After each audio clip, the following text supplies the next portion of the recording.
Assalamu alaikum, everyone. Let's take a deep dive into the present situation on Pakistan and Afghanistan border, where Pakistan has launched an operation called Ghazab Lil Haqq. Ghazab Lil Haqq means the fury for the righteousness. Ghazab means the fury, the anger, the wrath, and Lil means for, and then Haqq means righteousness, the truth, the justice. So you can rephrase the name in English. There's no English name for that one. Recently, Pakistan has been coming up with the Operation Ghazab, but also very difficult for people to pronounce, and same is the case with Ghazab Lil Haqq. So what's the story behind this operation? I would try to be as unbiased as I can to present the whole picture for my new audience, for the people who really want to know what this skirmish is about. So let's go back into the history.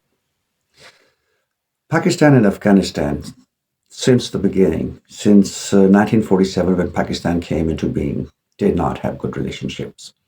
Reason being, the British, they signed a pact with the Afghan intruders back in times in 1853. They called them the Durand Line, which is the present international border between Afghanistan and Pakistan. And in 1947, when Britishers left, the Afghanistan regime at that time refused to accept. That was a 100-year pact, by the way, and it would have been expired in 1993 eventually. So Afghanistan was the first country to oppose Pakistan being taken in the UN back then in 1948, September, October. Now, when Pakistan applied to take the membership of UN, Afghanistan opposed that one. And since then onwards, Pakistan and Afghanistan had a bit of problems because the Afghanistan wanted to have a Pashtunistan, a separate province, you could say, for the Pashtuns resided in the northwestern frontier post, the KPK now, in the previous province of Pakistan. There's a huge population of Pashtuns living in those areas, even more than the Pashtuns in Afghanistan. There are more Pashtuns living in the Pakistani side at the moment. So they always wanted to have this Pashtunistan. So in 1960s, there was a war. Pakistan started the Operation Napier, and then that's how Mr. Daud Khan's forces were kicked out of the northern areas of Pakistan. And then, of course, the Turkey, Iran, and Saudi Arabia came in, and they did this negotiation with both the countries. And then for about 2 years later, the diplomatic relationship was back again to normal. Then in the 70s, when Daud Khan, he became the king of Afghanistan again, and then the same things happened in Pakistan. Some of the tribesmen, the military personnel of Afghanistan came into Pakistan and started doing things like there was a big, 1974, there was a big thing in Balochistan.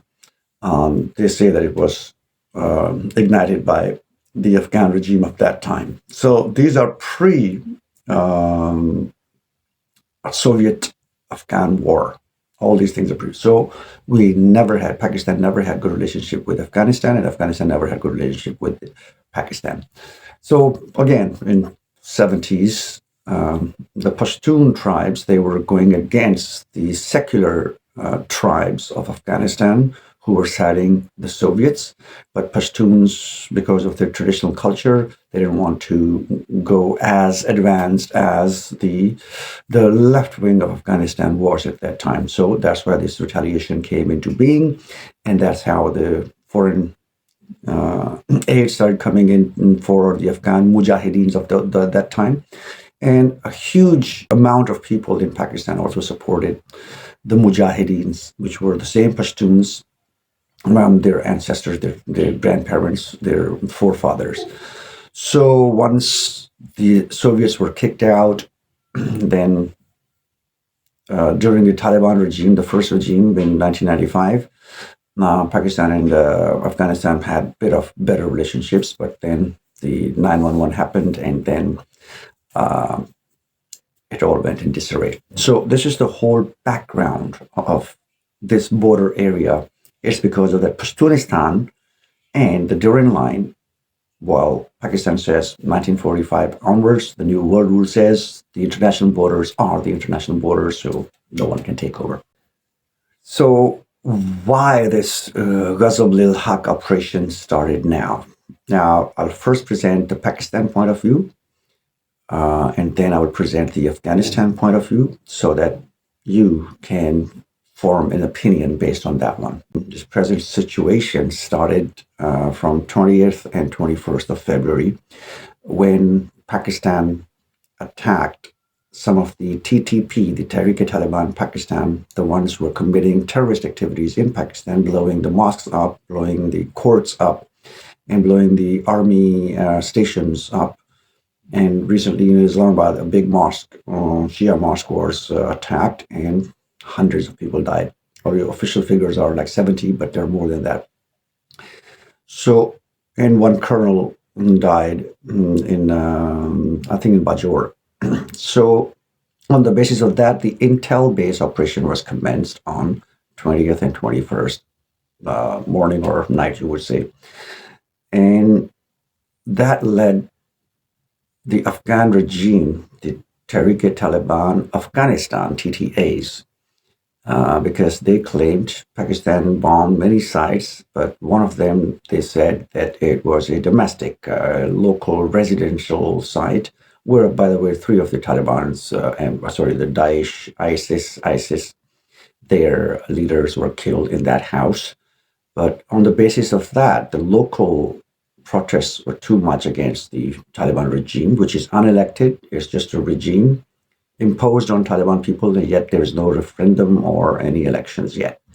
So these people, on the evening of 26th, in retaliation to Pakistan's attack on 21st, they started attacking at different places like Khyber Agency, the Muhammad Agency, and Chitral, and the northern areas of Pakistan. So once they opened fire against Pakistan, the Pakistan retaliated. That's what the officials say, that it's just a retaliatory. And in our own defense, this Operation Ghazab Lil Haqq has been commenced. So both the sides, they claim a lot of things. Like Afghanistanis claim that they have killed almost 55 soldiers of Pakistan and captured almost 18 checkposts along the border of Afghanistan and Pakistan. While the Pakistani spokesperson yesterday, DGISPR, he showed all the videos of the targeted areas, that none of the civilian places were targeted. It was all the military bases and the military headquarters, they were targeted, and he showed all the things with the videos. And he claimed that almost 274 Talibans have been killed and over 400 have been injured. And he was saying that he's being conservative on these numbers because the numbers are much bigger than that. And captured almost 78 checkposts of Afghanistan and have destroyed almost 133 vehicles, including tanks, Humvees, and all other military use vehicles. So these are the claims from the both sides. Now, the statements issued by the Afghani foreign minister is also that they said that they want to sit down and talk about that, but before that, Pakistan has to halt the operations in Afghanistan, whatever they are doing. But on the other hand, the Pakistani officials, they are saying that we will not stop until these intrusions into Pakistan and the suicide bombing being carried out in Pakistan is going to be stopped. Musharraf, how does this all end? When the Afghan Taliban regime takes responsibility for running their country in a manner consistent with international law and their commitments through the Doha Agreement, as well as the principles of good neighborliness and human decency, i.e. a complete cessation of the Afghan Taliban regime's support for terrorist groups and proxies that come at Pakistan through Afghan territory. Now, the international media has been very responsible, especially the Indian media, of course, and the even the Afghani-based reporters in Al Jazeera type and Sky News and even the Reuters. They have been spreading misinformation, disinformation, which has been proven wrong. But I would still point out a few. Sky News, they said that Afghanistan has commenced airstrikes in Pakistan. And then later they had to delete their tweet. Then NDTV, Indian TV, they announced that the F-16, again, they have something with the F-16 has been destroyed by Indians, by Afghanistanis. And they even showed the picture later on. The Grok, the Elon Musk's X-based AI, had to correct them. And then they didn't even apologize. They just said, Grok says that this is a fake news, although it was clearly a picture of a previous F-16 crashed in Houston about a decade ago, and they took that picture and used the Google Gemini AI video maker to make that video, and it was being reported on hundreds of international media outlets. The conclusion is that neighboring countries are having a fight with each other. And this is going to be my personal analysis. So for there, I would say Assalamu alaikum to my Pakistani brothers and sisters, and Namaskar to my Hindu unbucks, and Sagajale to my Afghanus now. See, India was embarrassed last May the way their full-fledged Air Force was beaten by Pakistan Air Force and the military forces together. So India had to hide this embarrassment of being beaten by a smaller country. So India is putting all their efforts, because it's on record, Mr. Ajit Doval, his statement is on record that we will, the 1,000 cuts in Balochistan. And he said very clearly that we are just going to buy these mercenaries in Afghanistan and use them against Pakistan. Okay, so we have the statement from their foreign minister and the one who deals with the external affairs of India. So, yeah, go ahead. So they have been backing these terrorist groups like BLA, they would call it the Fitna al-Hind, Indian-backed propaganda, and TTPs as well, the Fitna al-Khawarij, the exerted from Islam group of TTPs in Afghanistan, and both are backed by India at the moment, because face-to-face, army to army, they cannot do anything.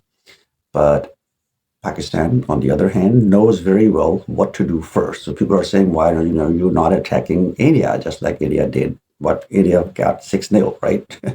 Trump says 11-0, but we still stick to 6-0, which we can prove by debris, by videos, by the digital proofs.